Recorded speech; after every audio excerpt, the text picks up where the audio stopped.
Muy buenas tardes, bienvenidos a El Mundo Ahora de France 24. Yo soy Elena Lozano y todo lo que verá a continuación es noticia. Iniciamos. El ejército de Israel asegura que el blanco del doble ataque contra el hospital Al-Nasser, en el que el lunes mataron a 5 periodistas y al menos otras 15 personas, tenía como objetivo una supuesta cámara de Hamás posicionada para presuntamente espiar a sus tropas. Australia expulsó al embajador de Irán. Acusan a Teherán de estar detrás de 2 ataques antisemitas perpetrados en Melbourne y Sydney en 2024. En respuesta, Irán rechazó las acusaciones y prometió una reacción recíproca contra la nación gobernada por Anthony Albanese, quien hizo el anuncio. Francia atraviesa horas de turbulencia política tras el anuncio del primer ministro François Bayrou de someterse a un voto de confianza en el Parlamento el próximo 8 de septiembre. Su impopular plan fiscal para tratar de reducir el déficit en el país galo podría provocar la caída de su gobierno. Tenemos análisis.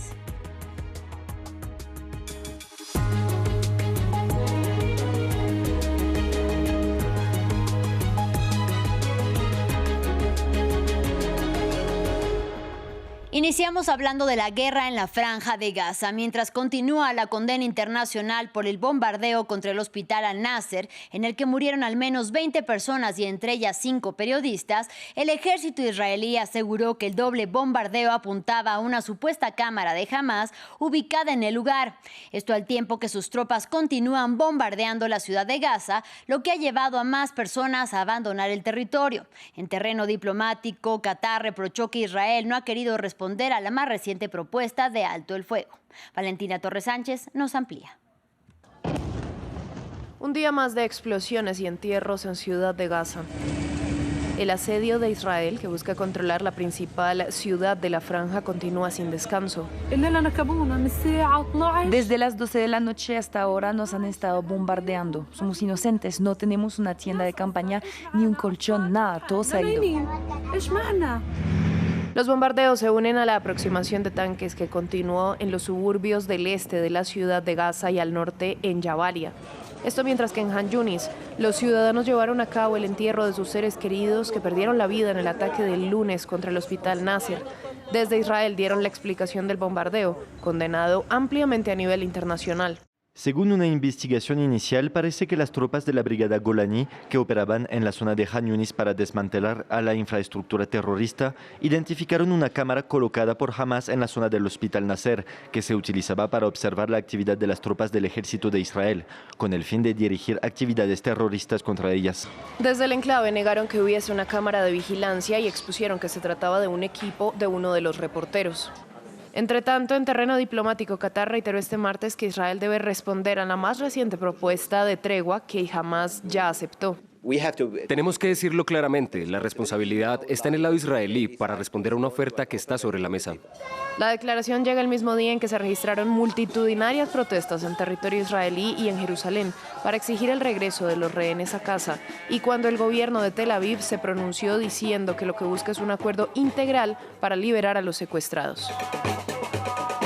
Y justamente desde Israel, en el llamado Día de la Interrupción, miles de israelíes salieron a las calles del país con fotografías, banderas y pancartas en mano para enviar un mensaje al primer ministro Benjamin Netanyahu, que acepte un acuerdo de paz para lograr el retorno de los rehenes que mantiene cautivos Hamás y terminar con la masacre de palestinos. Ampliamos a continuación. Tras meses de protestas cada sábado para pedir el fin de la guerra en Gaza y el regreso de los rehenes, estos manifestantes israelíes decidieron cambiar de táctica. Indignados con el gobierno israelí, bloquearon carreteras en Tel Aviv y convocaron una huelga nacional.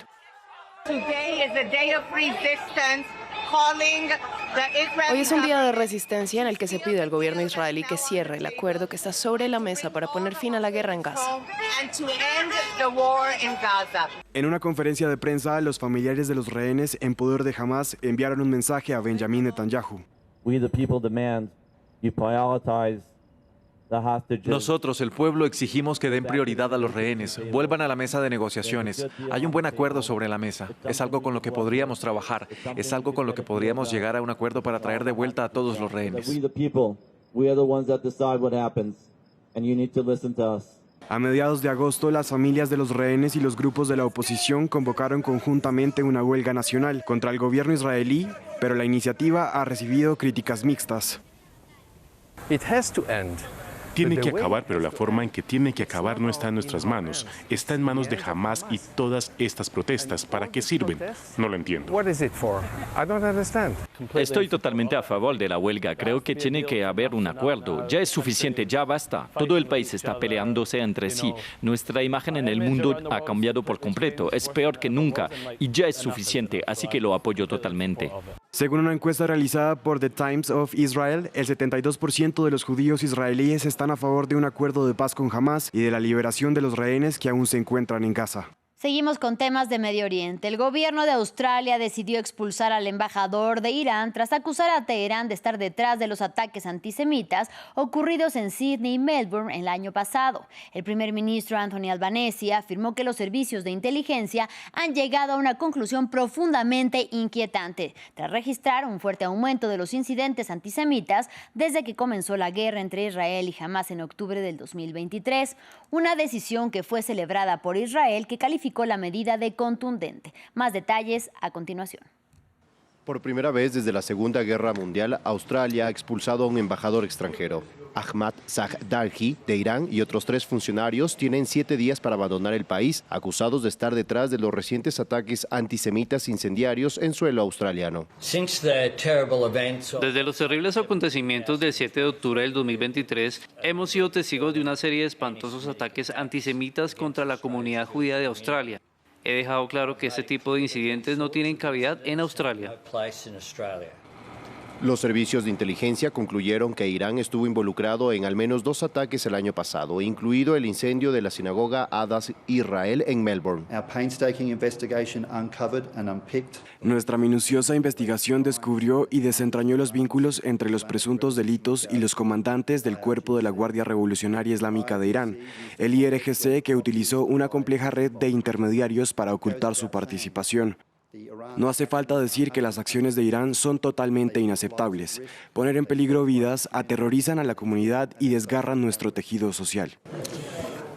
Canberra está tomando medidas para incluir a la Guardia Revolucionaria de Irán en la lista de organizaciones terroristas. Insiste en que mantendrá algunas relaciones diplomáticas con Teherán, pero ha suspendido las operaciones en su embajada por la seguridad del personal.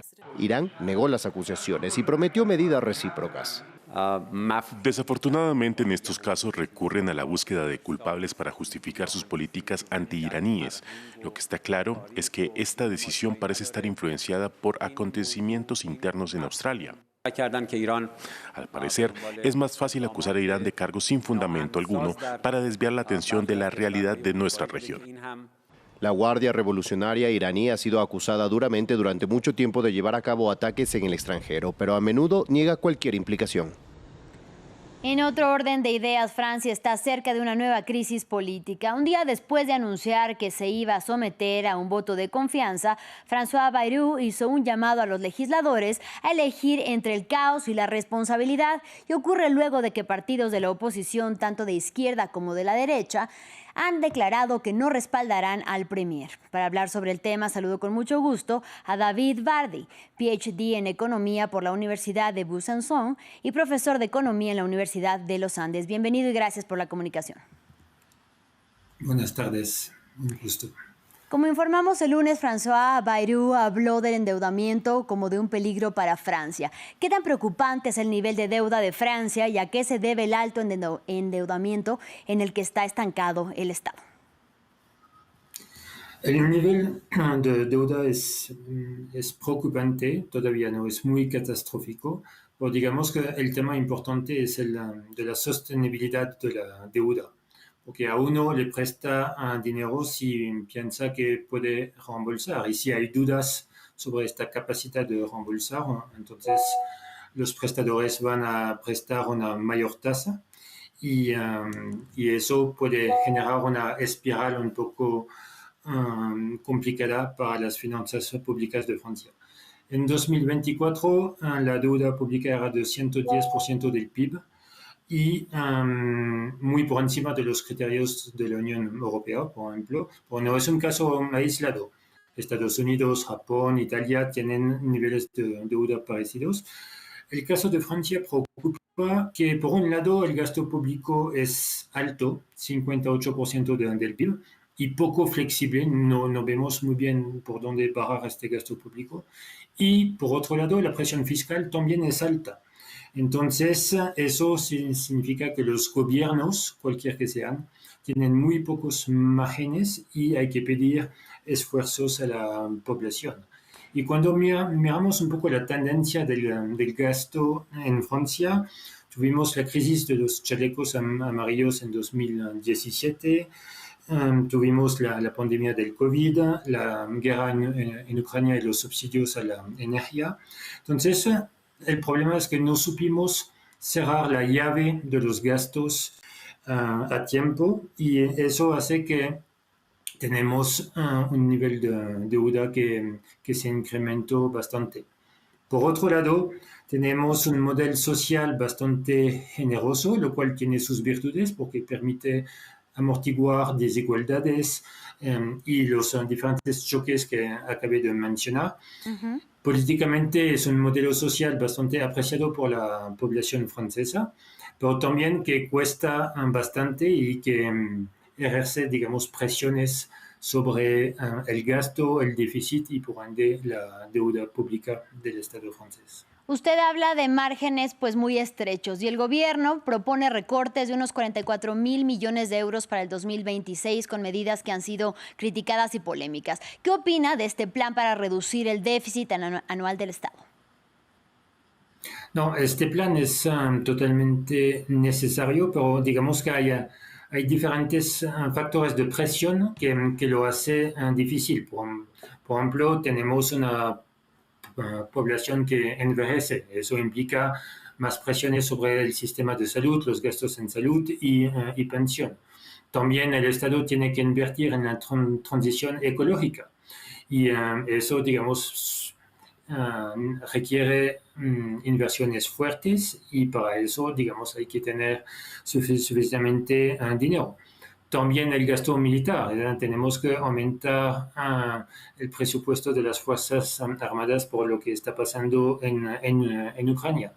Y la misma inestabilidad política, porque hemos tenido varios gobiernos en pocos tiempos, hace que los mercados se pueden preocupar y exigir una prima de riesgo por encima de la tasa de interés con la cual prestan el dinero al Estado francés. Todo eso nos acerca a una espiral peligrosa para las finanzas públicas en Francia. Finalmente, de manera breve, le pediría que nos ayudara a analizar sabemos que hay muchos debates en Francia acerca de la manera de reducir la deuda. Usted es economista, ¿cuáles podrían ser quizá las mejores soluciones para lograrlo? Un par de ejemplos. Primero, se habla de ahorros, entonces hay que tratar de mejorar la eficiencia del gasto, que es, digamos, un ejercicio difícil porque hay que tratar de racionalizar el gasto sin desmontar, digamos, el modelo de protección social que tenemos, que funciona bastante bien.